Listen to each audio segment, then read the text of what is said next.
सनाजुलि आरो दिमासांगा बे गंनै गामिनि बानजायनायाव माजबा दखरा दुलाराय बाथौ गौथुम माइनाव आफादनि खुंगा 18थि बोसोरारि जथुमानि बे गेवलां मेलाव बाहागो लाफैनो हानाय माजबा दखरा दुलाराय बाथौ गौथुमनि मानगोनां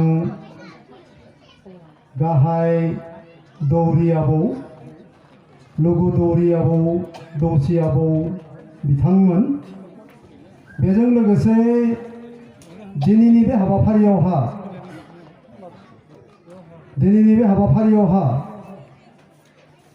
सनाजुलि आरो दिमासांगा गामि आफादनि बाहागो लागिरि मानगोनां गाहाय आरो लोगो दौरि आबौ बिथांमोन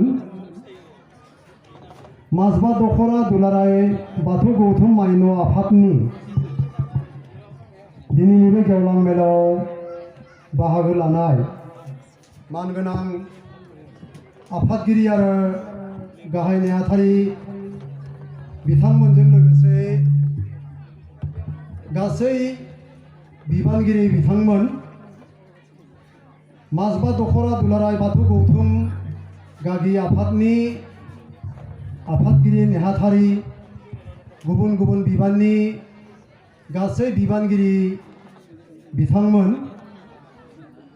लोगोसेयावनो दिनैनि बे हाबाफारियाव फुंनि समनिफ्रायनो बे आफादजों लोब्बा लानानै माखासे हाबाफारिफोरखौ मावफुंबाय थानाय माजबा दखरा दुलाराय बाथौ गौथुम लाइमोन आफादनि आफादगिरि नेहाथारि गुबुन गुबुन बिबाननि गासै बिबानगिरि बिथांमोन आरो दिनैनि बे सानसेनि हाबाफारियाव थिसननानै होजानाय मानगोनां सावरायगिरि क आलासि दुलाराय बाथौ गौथुम माइनाव आफादनि मानगोनां बुंथिगिरि बिथां लोगोसे दिनैनि बे हाबाफारिनि आरो थिसननानै होजानाय सावरायगिरि ख उदालगुरि जिल्ला दुलाराय बाथौ गौथुमनि जोंनि बयनिबो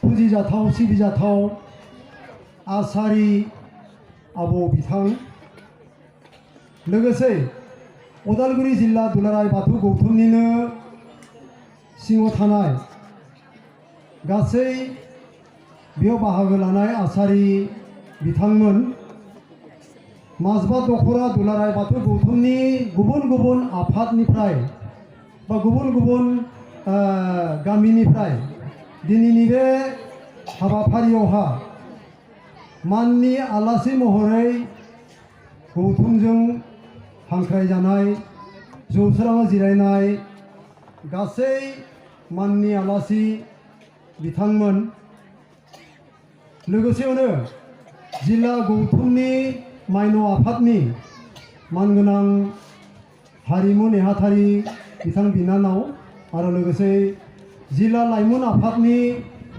मानगोनां बोसोनगिरि बिथां आरो दिनैनि बे हाबाफारियावहा गंफ्रोमबो गामि आफादनिफ्राय बियाब माइनाव आफादनि खावलायनाय लेखा लैहोर फैनानै बे गेवलां मेलाव बाहागो लाफैनो हानाय गासै गामि दैदेनगिरि मानगोनां आफादगिरि नेहाथारि आरो बाहागो लागिरि गासै बाथौ सिबियारि रायजो राजा नोंथांमोन गिबियावनो नोंथांमोन बयनिसिमबो आंनि सिबिनाय आरो अननायखौ बावहरग्रोबाय खुलुमबाय।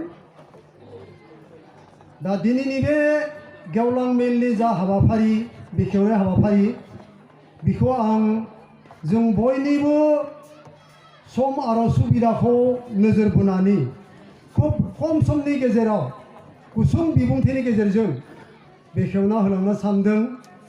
दा दिनैनि बे गेवलां मेलनि जा आयदाफारि बे आयदाफारि हिसाबै बेखेवगिरिनि माखासे आयदा हिसाबै दिनैनि बे गेवलां मेलखौ सुंद' बिबुंथिनि गेजेरजों बेखेवनो खावलायनायाव आं गिबियावनो माजबा दखरा दुलाराय बाथौ गौथुम माइनाव आफादनिसिमबो रोजा रोजा साबायखर बावदों। हे गियानि रायजो राजा गेदेमा नोंथांमोन, जों बयबो मिथिगौ जे माजबा दखरा दुलाराय बाथौ गौथुम माइनाव आफादा थांनाय 2005 मायथाइयावनो गायसनजादोंमोन आरो थांनाय 2005 मायथाइनिफ्राय दिनै फैयै फैयै माजबा दखरा दुलाराय बाथौ गौथुम माइनाव आफादा पुरापुरि 18 बोसोराव आगान सुरबाय। दा बे 18 बोसोराव आगान सुरनाय बेलायाव बे आफादा गायसनजेननाय समनि माखासे थांखि आरो नोजोर बेखौ जों बयबो मिथिखायो जे गायसनजेननाय समनिफ्रायनो नैबे जोंहा माजबा दखरा दुलाराय बाथौ गौथुम माइनाव आफादा मोननैसो नोजोर आरो थांखि लानानै बे आफादखौ गायसननाय जादोंमोन आरो बे आफादनि बे थांखियानो जाबाय जे जोंनि माजबाद ओनसोलाव थानाय गासैबो बाथौआरि गामिफोरनि जा माइन'फोर बे माइन'फोरखौ खौसेथि खालामनानै धोरोमारि बिथिङाव सांग्रांथि लाबोनाय।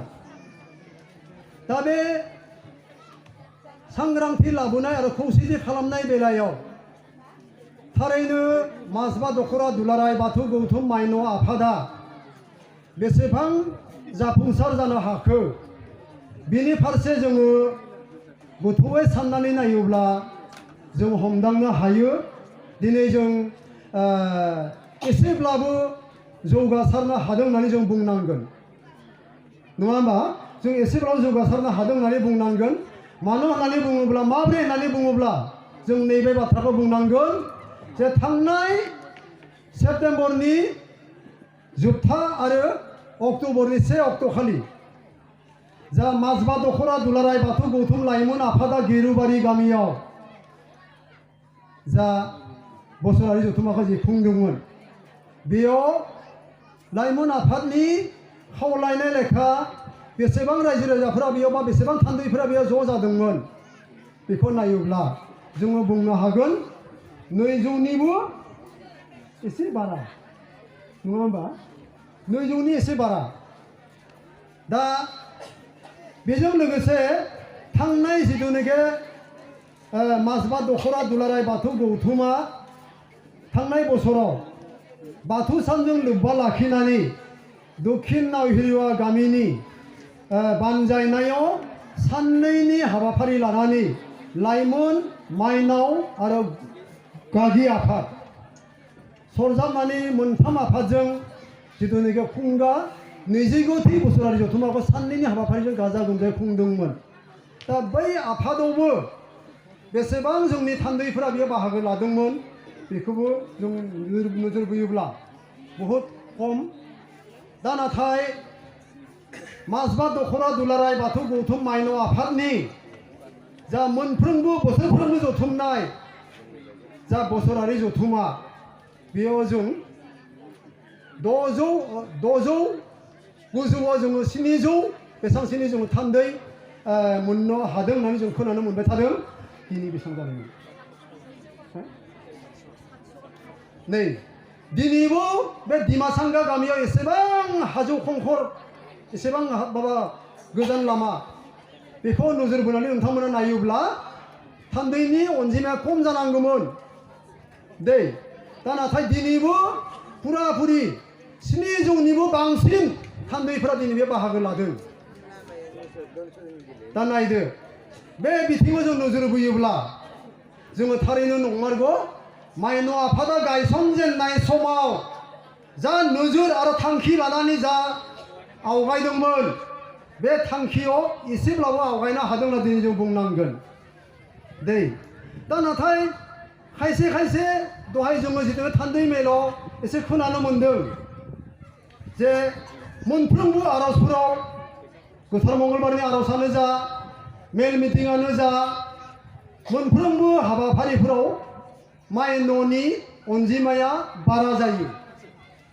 गोथार मंगलबारनि आर'जफोराव दामग्रा देग्राबो गैया, खायसे गामिया दौरिबो गैया, खायसे गामिया आफादगिरि नेहाथारिबो गैया, आरो खायसे गामिया माने हौवा माहारिफोरानो बाहागो लाया होनना दहाय बुंदों।